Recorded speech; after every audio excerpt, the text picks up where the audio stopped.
नमस्कार प्रिय विद्यार्थियों, मैं अनुराग झंवर आपका इस एजुकेशनल यूट्यूब चैनल पे पुनः स्वागत करता हूँ। पिछले वीडियो में हमने देखी थी मांग की लोच की प्रकार कि मांग की लोच के प्रकार कितने होते हैं।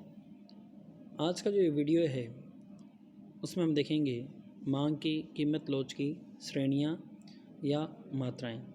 देखिए बच्चों, मैं एक बात आपसे स्पष्ट कर देना चाहता हूँ कि कई बार हम देखते हैं कि विद्यार्थी है वो कन्फ्यूजन में रहता है, वो डिफरेंस नहीं कर पाता कि मांग की कीमत लोच की श्रेणियाँ कौन सी हैं या मांग के लोच के प्रकार कितनी हैं।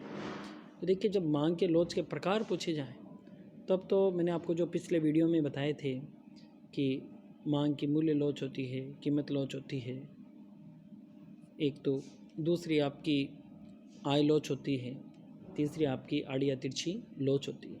लेकिन जब मांग की लोच की श्रेणियाँ पूछी जाए या मांग की कीमत लोच श्रेणियों का अगर आपको क्वेश्चन में पूछा जाए तो आपको जो उत्तर देना है वो आज हम इस वीडियो में डिस्कस करेंगे। तो मांग की जो कीमत लोच की श्रेणियाँ हैं उनको हम 5 भागों में बांटते हैं। पहली होगी पूर्णतया लोचदार मांग, सेकंड होगी अत्यधिक लोचदार मांग, थर्ड होगी लोचदार मांग जिसे हम इकाई लोचदार मांग भी कहते हैं, चौथी होगी कम लोचदार या बेलोच या सापेक्षिक बेलोचदार मांग, और पांचवी जो है वो है पूर्णतः बेलोचदार मांग। तो मांग की लोच के प्रकार तो 3 थे जो हमने पिछले वीडियो में डिस्कस किए थे, लेकिन जब मांग की लोच की श्रेणियाँ या मांग की कीमत लोच की श्रेणियाँ आपसे पूछा जाए तो वो 5 श्रेणियाँ होंगी, जिनमें हमने देख ली थी। एक पूर्णतया लोचदार मांग है, एक अत्यधिक लोचदार मांग है, एक इकाई लोचदार मांग है, एक आपकी बेलोच या सापेक्षिक बेलोचदार मांग है और एक पूर्णतया बेलोचदार मांग है। आइए देखते हैं एक एक करके कि ये क्या होती हैं। तो पहली है आपकी पूर्णतया लोचदार मांग।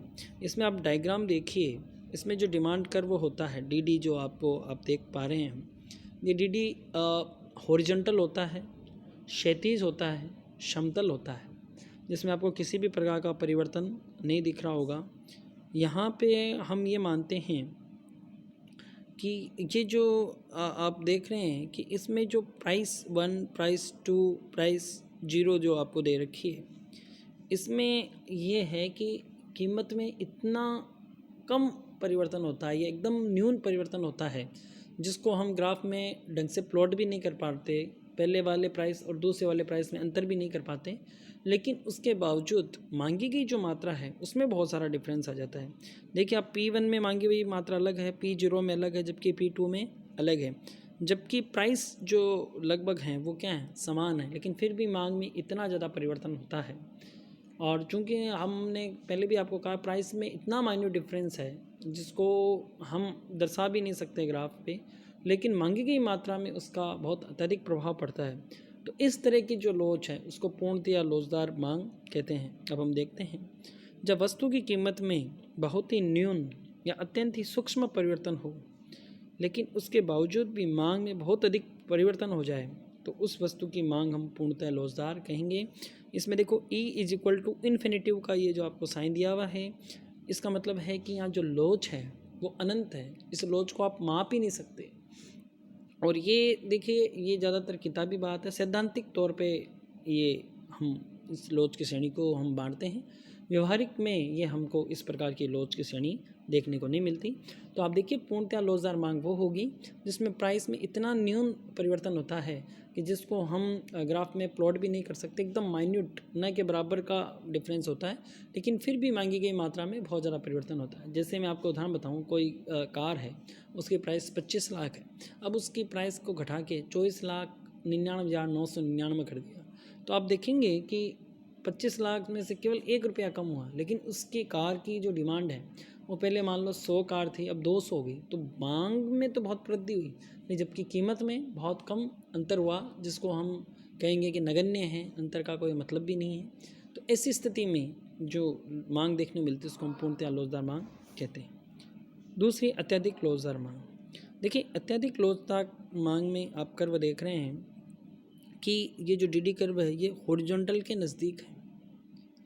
ये जो कर्व होता है इसमें अगर आप ये देखेंगे कि जो वस्तु की कीमत में जो परिवर्तन हुआ है, जितना प्रतिशत या जितना आनुपातिक परिवर्तन हुआ है, उससे अधिक प्रतिशत में या उससे अधिक आनुपातिक प्रतिशत में अगर वस्तु की मांगी गई मात्रा में परिवर्तन होता है तो उसको हम कहते हैं अत्यधिक लोचदार मांग। देखिए आप यहाँ पे P1 और P2 के बीच में डिफरेंस देखिए आप, बहुत कम है, जबकि Q1 और Q2 में डिफरेंस है वो ज़्यादा है। और यहाँ पे देखो आप अगर ये देखेंगे कि किसी वस्तु कीमत में 10% बढ़ जाने पर उसकी मांग में 30% कमी आई, मतलब जितना प्रतिशत मूल्य में वृद्धि हुई है उससे कहीं ज़्यादा मांगी गई मात्रा में कमी हुई है। तो ऐसी स्थिति में जब कीमत के मुकाबले मांगी गई मात्रा में ज़्यादा परिवर्तन होता है तो उसको हम अत्यधिक लोचदार मांग कहते हैं। इसको हम डिनोट करते हैं E इज़ मोर देन 1, यानी इलास्टिसिटी है वो 1 से ज़्यादा है। नेक्स्ट है लोचदार मांग, इसको हम इकाई लोचदार मांग भी कहते हैं। ये आप यूँ कह सकते हैं कि इसका जो ग्राफ है वो 45 डिग्री का होता है। इसमें हम देखते हैं कि जितनी वस्तु की कीमत में प्रतिशत परिवर्तन होता है उतना ही प्रतिशत परिवर्तन या उस समान रूप में ही परिवर्तन मांगी गई मात्रा में होता है, इसलिए इसकी जो इलास्टिसिटी होती है वो 1 होती है। देखिए मैं आपको बताऊं तो पूर्णतया जो हमारा मांग की जो लोचदार मांग थी उसमें इलास्टिसिटी इन्फिनेटिव थी। जो सेकंड था उसमें इलास्टिसिटी इज़ मोर देन 1, मतलब वैल्यू जो आएगी वो 2, 4 कुछ भी आ सकती है, कैसे मापा जा सकता है ये हम आगे की वीडियो में देखेंगे। थर्ड है उसमें इलास्टिसिटी है वो 1 है। अब फोर्थ जो आपकी श्रेणी है वो है कम लोचदार भी उसको कह सकते हो आप, बेलोच भी कह सकते हो, या सापेक्षिक बेलोचदार मांग कह सकते हो। देखिए इसमें क्या डिफरेंस है, इसमें मूल्य के मुकाबले जो मांगी गई मात्रा में परिवर्तन होता है वो कम होता है। जब हम आप ये कह सकते हैं कि बिल्कुल उलट होती है अत्यधिक लोचदार मांग के।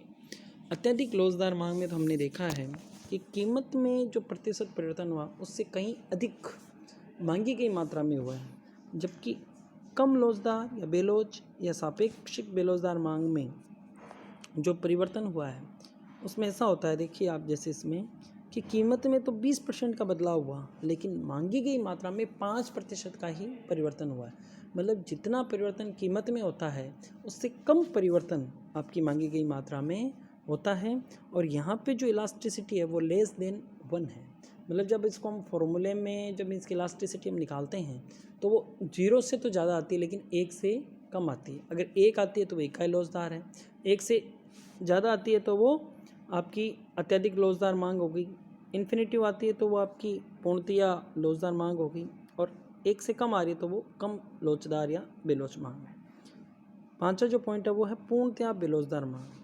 देखिए ये पूरा पूर्णतः लोचदार मांग का उल्टा होता है। यहाँ पे हम देखते हैं कि प्राइस में कितना भी परिवर्तन हो जाए लेकिन जो मांगी गई मात्रा है उसमें परिवर्तन नहीं होता।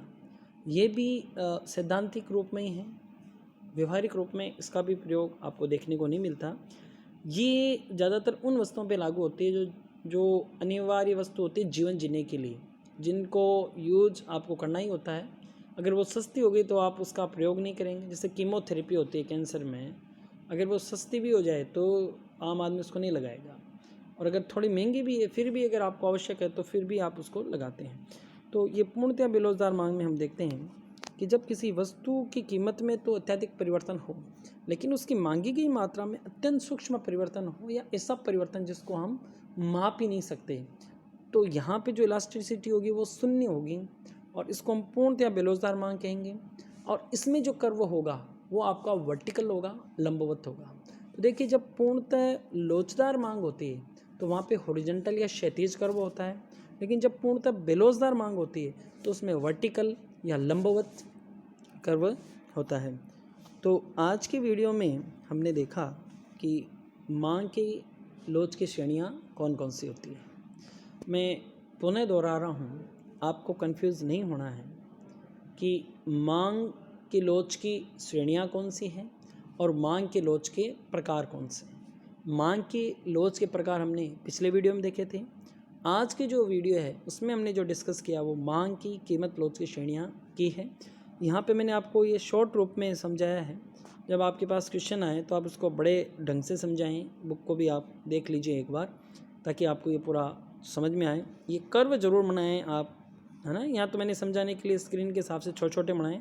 इनके आप साइज़ बड़ी कीजिए, इनको आप पूरा असाइन कीजिए, और कर्व की सहायता से जब आप समझाएंगे तो आपके जो एग्ज़ाम में आंसर जब आप देंगे तो उसमें आपको जो पूर्णांक है उनके पूरे पूरे मिलने की आपको संभावना रहेगी। आज के लिए इतना ही।